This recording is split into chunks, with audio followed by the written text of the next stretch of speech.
Jadi kaca ini cukup tebal dan bisa menahan tekanan dari air di bawah kolam ini ya. Ini perkirakan airnya menjadi 12 ton ini air ini. Oke, inilah sekat chamber-chambernya, ada semen, ada di plaster juga. Nah, sekarang proses pembuatan vortex. Jadi karena ini kolam koi ini menggunakan sistem vortex. Jadi kita proses menggunakan vortex dulu prosesnya. Kita membuat lingkaran semacam sumur. Jadi nanti itu dari drain tuh ke vortex, di situ akan itu melingkar ya. Dan juga ada pipa 4 in, itu pipa untuk menutup drain bottom kalau seandainya kita akan menguras vortex ya. Nah, itu pipa yang pendek 2 in itu untuk nanti kita akan pasang skimmer ya. Ini skimmernya kita pakai satu aja. Oke, pemasangan dinding untuk chamber sudah setengah jalan. Di semuanya ini menggunakan bata merah ya, tidak ada menggunakan bata yang lain karena bata merah udah terjamin kekuatannya. Nah, ini pipa skimmernya. Kita pakai skimmer pakai 2 in saja.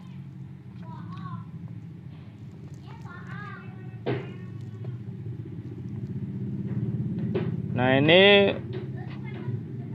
ini pipa untuk overflow. Jadi kalau kolam penuh, dia otomatis akan terbuang ya.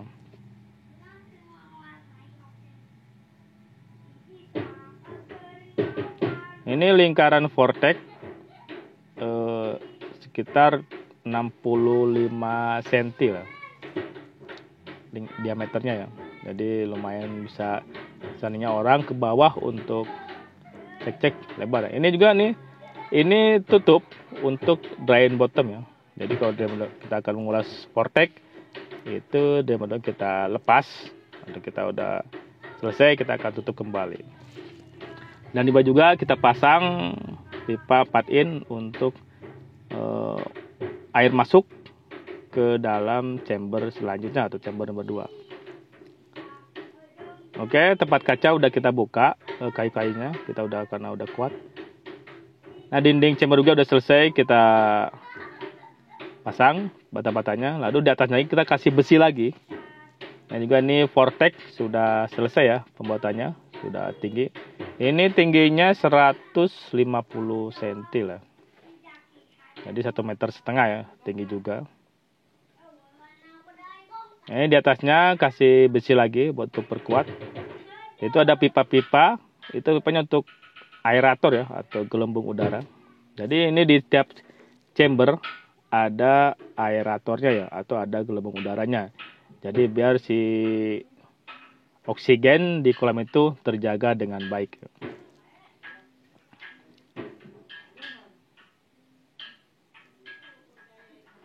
Oke, dinding chamber juga kita kasih besi. Langsung kita plester lagi agar si dindingnya itu kuat ya. Jadi semuanya ini dikelilingin dengan besi. Jadi ini benar-benar kuat, kokoh. Jadi dijamin kuat lah dari tekanan air yang dari kolam ya. Nah, ini ya untuk kacanya nanti udah corannya udah kering, nanti kita proses untuk pemasangan kacanya nanti ya. Ini proses lagi menghaluskan ya, yang sedikit-sedikitnya. Nah, setelah dicor bawahnya, setelah terus di plester kiri kanannya, lalu kita kasih acian dulu di plester itu. Kita kasih acian di bawah kolam. Nanti selanjutnya kita akan langsung kasih plester lagi ya. Jadi sementara sebelum plester kita kasih acian dulu agar nanti pasir bisa menempel ya ke dasar kolam ya. Nah, dinding-dindingnya juga kita aci juga dengan semen biar halus.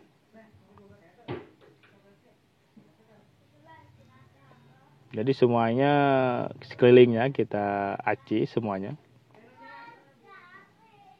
Jadi kita biar halus, dan juga kita untuk menutup kebocoran atau sela-sela ya. Dan usahakan di setiap sudut ini tidak boleh ada sudut yang 90 derajat. Jadi harus dia elip ya, atau enggak melengkung lah. Jadi jangan sampai ada titik sudut yang 90 derajat, karena itu akan tempat kotorannya susah nanti untuk keluar ya. Jadi kita buat yang melengkung loh. Jadi nanti kotorannya tidak sampai menempel di sana ya. Semuanya dari atas juga bawah juga harus kondisi melengkung.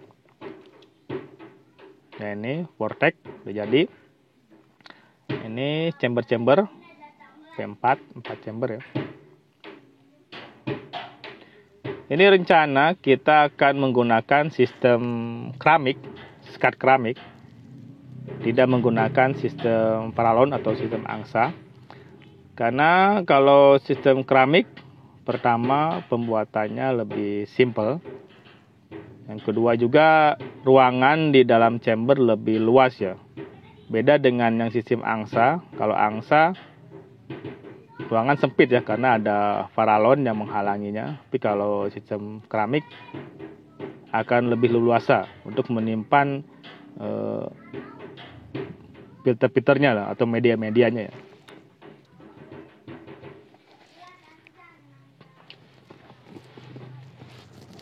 Nah ini setelah semua diaci, semua diaci kiri kanan atas, kita waktunya menggunakan ini ya, semacam aqua prop. Jadi kita lapisin lagi. Jadi ini berapa lapis, tadi udah diaci, kita lapisin lagi. Bawahnya, dindingnya semuanya kita lapis menggunakan semacam aqua prop. Jadi benar-benar kedap. Ini juga chamber ya, ini orang masuk pas sekali ya. Ini 60 cm lebarnya, diameternya. Jadi orang ya pas lah. Tapi kalau yang gendut sih nggak bisa. Nah ini proses pemasangan skat chamber menggunakan granit ya. Menggunakan granit yang ukuran 60 kali 60. Kenapa granit? Karena granit dijamin kekuatannya ya. Kalau menggunakan keramik kayaknya kurang kuat. Nah di bawah proses poles atau menutup pori-pori dengan menggunakan semacam aqua prop. Nah ini sudah selesai buat yang chamber. Ini kalau bisa untuk pemolisan aqua propnya 2 kali ya. Jadi 1 kali tunggu kering, nanti sekali lagi sampai kering ya. Jadi semua 2 kali ya. Sama dengan juga yang di bawah dan juga yang lainnya. Semuanya 2 kali proses ya. Jadi agar hasilnya lebih maksimal. Nah ini proses pemasangan chamber dengan granit. Ini karena tinggi, kita menggunakan granitnya di double 2 ya. Jadi double 2 di atas bawah granitnya, karena ini kita kolamnya tinggi ya, 150 cm. Jadi kita menggunakan 2 granit ya. Mungkin kalau yang pendek 1 granit saja udah cukup ya. Nah, kita pasang di sini. Jadi masangnya menggunakan semen aja ya, semen diairkan. Dan juga menggunakan pengeras, obat pengeras biar hasilnya lebih maksimal, lebih kuat lah.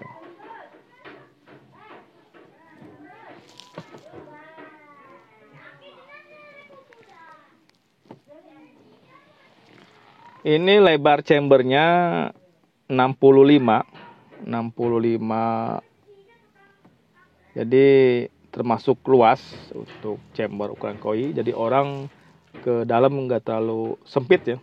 Jadi bisa bergerak. Jadi usahakan pemasangan granit dari chamber 1 ke chamber 5 itu ketinggiannya menurun ketinggiannya. Jadi jangan sama. Nah, karena dia arus akan turun terus ke ke bawah nanti sampai ke pompa ya. Untuk jaraknya jangan terlalu jauh dan jangan terlalu dekat lah. Disesuaikan saja. Nanti bisa dilihat dengan hasil kalau udah ada airnya ya.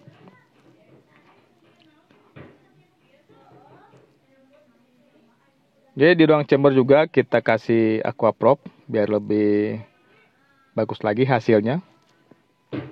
Jadi di chamber kita kasih juga, di dalam kolam kita kasih juga dengan 2 kali proses ya, biar hasilnya lebih maksimal.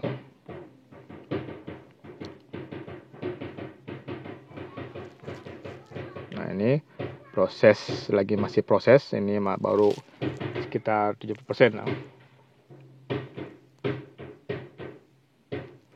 Nah, ini lagi proses pemotongan keramik. Ini buat di dekatnya ini ya, dekatnya kaca dan juga di atasnya kolam ya. Jadi kita menggunakan keramik yang kasar supaya kita kalau jalan di atasnya tidak licin ya. Dan juga ini list buat kaca ya. Jadi kita nanti sebelum pasang listnya itu akan ditempelkan di kaca seperti ini. Jadi agar kita pas ngangkat proses itu tidak terkena kacanya langsung ya. Dan juga nanti kita pasang di kolamnya juga dia lebih safety karena kita akan langsung dicor lagi ya, di semen lagi.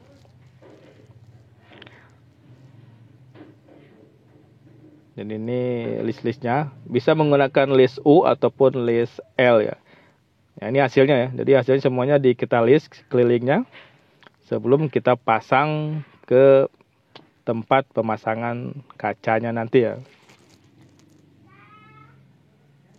Jadi udah siap pasang, sampai tunggu kering dulu sealnya ya.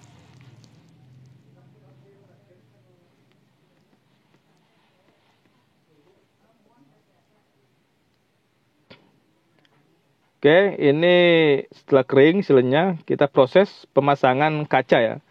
Jadi ini harus ekstra hati-hati dan juga harus minimal ya 2 orang atau 3 orang ya, karena kaca ini termasuk berat karena dia mempunyai ketebalan 12 mili dengan panjang 2 meter ya. Dia harus 3 orang lah agar bisa terjalin keselamatannya lah. Di sini harus hati-hati karena pengukurannya harus sesuai maksimal dan sampai ada kekeliruan ya. Karena kalau ada kekeliruan akan fatal karena ini semua sudah di beton atau dulu dicor ya. Nah di sini kita bisa lihat ini posisi sangat presisi. Mungkin ada sedikit saja yang kurang pas, itu bisa kita bobok lagi betonnya sedikit.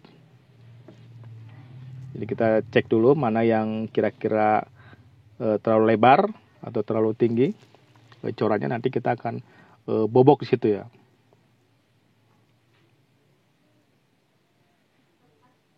Nah ini seperti ini ya. Jadi ini mungkin dia corannya terlalu tinggi. Jadi dia di kacanya menyangkut, tidak bisa masuk ke tempat yang diinginkan ya. Sini artinya sini. Ini ketahuan udah rapat, udah pas ke posisi.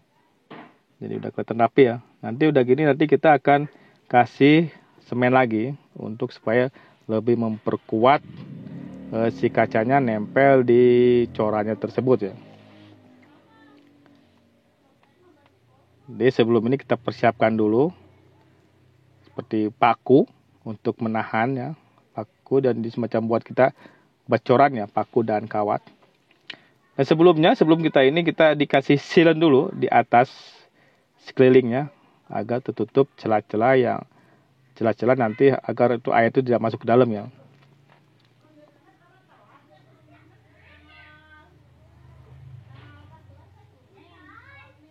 Oke, ini proses kita akan merapikan kaca agar kita di posisinya ya, tidak bergerak atau dia diam di situ ya. Nah ini udah terlihatan kaca udah terpasang dua-duanya, tinggal finishing saja menggunakan semen, tapi sebelumnya dikasih sealant dulu. Jadi sealant itu untuk gunanya menahan air dari dalam ya, terutama dalam sih, dalam itu tekanan lebih besar ya. Jadi semuanya dikasih silen dulu, dikasih keliling silennya biar lebih maksimal hasilnya. Lalu nanti kita udah di silen, kita akan